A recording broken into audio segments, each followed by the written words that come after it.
अरे ये तो पहले तो ऐसा नहीं होता था, अब कहाँ ऐसा होने लगा? मदरबोर्ड जब से इसका चेंज हुआ तभी से हो रहा है ना।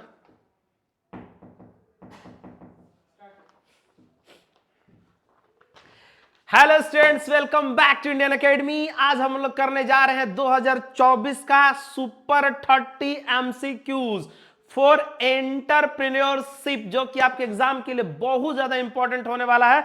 2024 का PYQ क्वेश्चन जो कि मेरे हाथों में आप देख रहे हैं। तो आइए हम लोग इसका क्या करते हैं, जल्दी से प्रैक्टिस कर लेते हैं। क्या है? Which of the following is an element of sensing the opportunities. इसका आंसर क्या होगा हमारा? तो इसका आंसर होगा एबिलिटी टू परसीव भी होता है, इंसाइट इनटू द चेंज भी होता है, इनोवेटिव क्वालिटी भी, यानी कि ऑप्शन नंबर डी। हिंदी में भी मैं पढ़ दे रहा हूं आपके लिए। निम्न में से कौन सा अवसर बोध का तत्व है? तो समझ की शक्ति, परिवर्तन पर नजर, नवप्रवर्तीय गुण, इनमें से सभी, option number D. Incentive are not concerned with rebate, exemption from tax, provision for seed capital, option number C is the right answer. प्रेरणा संबंधित नहीं होती है, तो बीज पूंजी का प्रावधान जो होता है प्रेरणा संबंधी नहीं होती है। Market demand is also known as demand forecasting, real demand, supply, none of these। तो इसका आंसर हो जाएगा हमारा रियल डिमांड। बाजार की मांग को निम्न में से क्या कहते हैं? तो वास्तविक मांग कहते हैं। An entrepreneur prefers which form of organization its production is to be undertaken on a small scale basis पर पूछा जा रहा है। तो इसका आंसर हो जाएगा 4 का ए, सोल ट्रेड। यदि उत्पाद छोटे पैमाने पर करना हो तो एक उद्यमी व्यवसाय के किस प्रकार को प्रारूप को पसंद करते हैं? तो ये हमारा हो जाएगा, अभी आपको हम बताए थे 4 का ए, यानी कि एकाकी व्यापार। Blank is defined as discovery of business opportunities. 5 का B, innovation is defined as क्या? Discovery of business opportunities. Blank को व्यापारिक अवसरों की खोज के रूप में परिभाषित की जाती है। नवप्रवर्तन को according to George R Terry the types of planning are. मैं हिंदी में पढ़ देता हूं, थोड़ा सा इंग्लिश में ये देखिए धुंधला दिख रहा है। जॉर्ज आर टेरी के अनुसार नियोजन के प्रकार होते हैं। कितने होते हैं बोलिए? 6 का हमारा हो जाएगा सी, यानी कि 4 प्रकार होते हैं। जॉर्ज आर टेरी के अनुसार नियोजन के जो प्रकार होते हैं वो होते हैं 4। Money spent on the preparation of project is. Preparation of project पे जो हम लोग इन्वेस्टमेंट करते हैं वो हमारा क्या होता है? तो वो तो सीधा सीधा इन्वेस्टमेंट ही होता है ना। 7 का ए। फैक्ट्री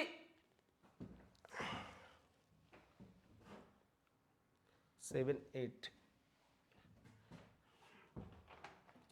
फिर हमारा क्या है? Factory intensive oriented projects are. क्या होगा इसका आंसर? 10 का हमारा हो जाएगा D, both A and B.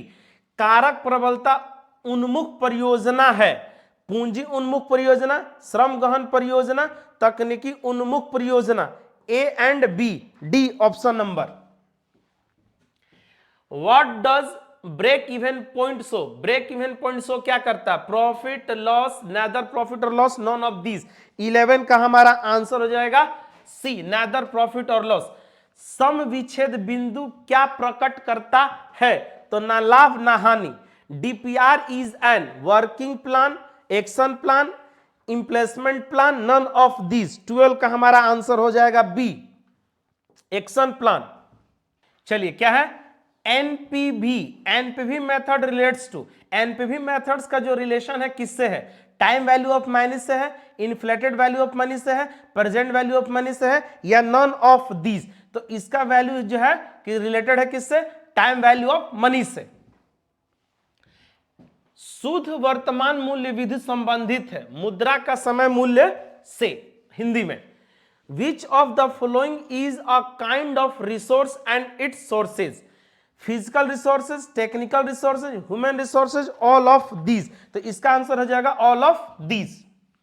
Hindi में पढ़ देते हैं, निम्न में से कौन संसाधनों का प्रकार एवं स्रोत है? तो इनमें से सभी। The source of working capital is debtor, bank overdraft, cash sales, all of these. तो 15 का ऑल ऑफ दीज। कार्यशील पूंजी का स्रोत है, देनदार भी होता है, बैंक अधिविकर्ष भी होता है, रोकड़ी विक्रय, यानी कि option number D. Ideal current ratio, चलिए अकाउंटेंसी में मैंने आपको बता रखा है, तो बताइए आइडियल करंट रेशियो का आंसर क्या होगा, जल्दी से बताइए, बोलिए। हाँ, 2:1, ठीक है। आदर्श चालू अनुपात होता है तो 2:1।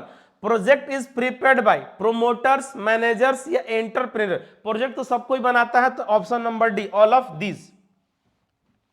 परियोजना तैयार की जाती है प्रवर्तकों द्वारा, प्रबंधकों द्वारा, उद्यमी द्वारा, इनमें से सभी। Increase in fixed asset due to cash purchase is source of fund, application of fund. तो एप्लीकेशन ऑफ फंड, नगद क्रय के कारण अस्थायी संपत्ति में वृद्धि है, कोष का प्रयोग। Net working capital means what? Current assets minus current liability. बिल्कुल बिल्कुल सही है, ऑप्शन नंबर ए। वेंचर कैपिटल कंटेंस क्या होगा हमारा? High risk. उद्यमी पूंजी में रहता उच्च जोखिम। Labour intensive technique is useful for. Labour intensive जो होता है, टेक्निक जो होता है, यूजफुल होता है किसके लिए? डेवलपिंग कंट्रीज के लिए, यानी कि 21 का ए, ऑप्शन नंबर ए। श्रम गहन प्रौद्योगिकी उपयोगी है विकासशील देशों हेतु, है ना। विकासशील देशों के लिए क्या है? श्रम गहन प्रौद्योगिकी उपयोगी है। Marketing expenditure is a burden on industries, businessman, consumers, all of this. 22 का हमारा आंसर हो जाएगा कंज्यूमर्स। विपणन व्यय भार है उपभोक्ता पर। Naked debentures are, naked debentures जो होता है हमारा क्या होता है? तो अनसिक्योर्ड होता है, मैंने अकाउंटेंसी में बता रखा है आपको।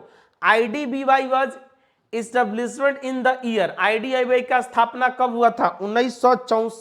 1900 कब बोलिए? 25 का डी, 1974 में। कब हुआ था? 1974 में, है ना, 1974 में हुआ था। आईडीबीआई किस वर्ष स्थापित की थी? 1974 में। एसएफसी जो है हमारा, SFC act in India was passed in the year. SFC act कब पास हुआ था? तो वो हमारा हुआ था डी, यानी कि 1951 में। क्वेश्चन नंबर 24 को एक बार और हम लोग देख लेते हैं, है ना। क्वेश्चन नंबर 24 को एक बार और हम लोग देख लेते हैं।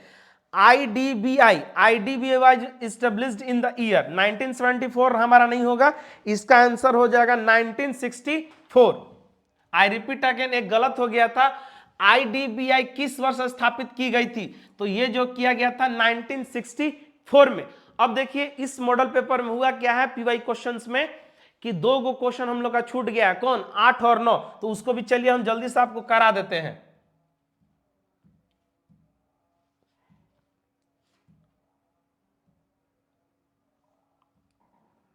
देखिए 9 नंबर आपका छूट गया था। Project identification deals with.